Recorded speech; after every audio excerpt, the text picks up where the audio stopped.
આ સામે આવી જવું ને તમને મહાભારત કદાચ શીખવે, પણ આપણું પોતાનું હોય ને એને છોડી દેવું ને સાહેબ, એ તમને મને રામાયણ શીખવે ને એના પારાયણ એના જ્ઞાન યજ્ઞની અંદર તમે હું બેઠા છીએ. મારે તમને રામને કેન્દ્રમાં રાખીને તમને વાત કરવી છે.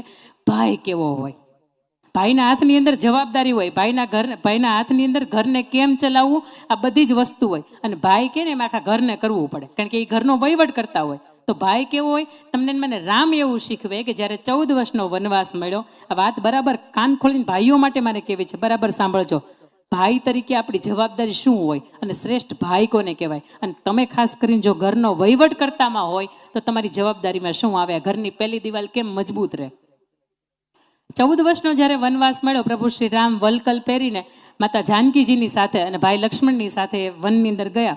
વનદેવી એમનું સ્વાગત કર્યું. પ્રભુ આવો, અમે બહુ ભાગ્યશાળી કે તમે અમારા આંગણે આવ્યા છો. આ 14 વર્ષ સુધી તમે અમારા જવા નથી ને આવડી મોટી સેવાનો અમને લાભ મળ્યો છે, અમારી એક ક્ષણે ચૂકવી નથી. પ્રભુ તમે અમને અત્યારથી કહો કે અમે તમારી શું સેવા કરી શકીએ, તમે ખાલી બોલો જ ખરા.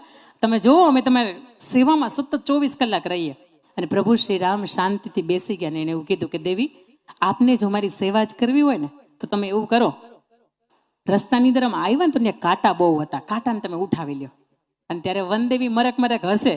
પ્રભુ તમે વચનના પાકા છો, તમે નિર્ણયના પાકા છો, અને જે રસ્તા ઉપરથી તમે આવ્યા છો ને રસ્તા ઉપર તમારે 14 વર્ષ સુધી પાછું જવાનું નથી, તો કેમ તમે એવું કહો છો કે રસ્તા ઉપરના કાંટા ઉઠાવી લ્યો. અને ત્યારે પ્રભુ શ્રી રામ સુંદર મજાનો જવાબ આપે છે કે 14 વર્ષનો આ રામને જ્યારે વનવાસ મળ્યો ને ત્યારે ભરત મામાને ઘેરે ગયો તો શત્રુઘ્ન હારે, એને ખબર નથી.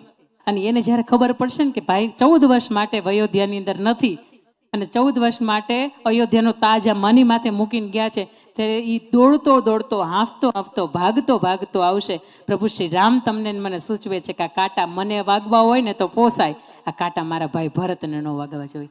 કષ્ટ આવે ને તો મને આવે, પણ મારા ભાઈના જીવનની અંદર ન આવે. સાહેબ આ રામ તમને મને શીખવે છે. અને તમને મને આ રામાયણની આજે વાત થઈ છે ને તો મારે એક બીજો પ્રસંગ આપને કહેવો છે કે ઘરનો આવો વહીવટ કરતા જ્યારે દુઃખમાં હોય ને ત્યારે આખો પરિવાર આખો સમાજ એની યાર દુઃખી હોય. સમાજનું કોઈ મોટું માથું હોય ને એને કદાચ કોઈ શરીરની કે કોઈ પારિવારિકની એને સંતાનની કોઈ જાતની પીડા હોય અને તમને મને ખબર પડે ને તો એમાં દુઃખી ન થાય.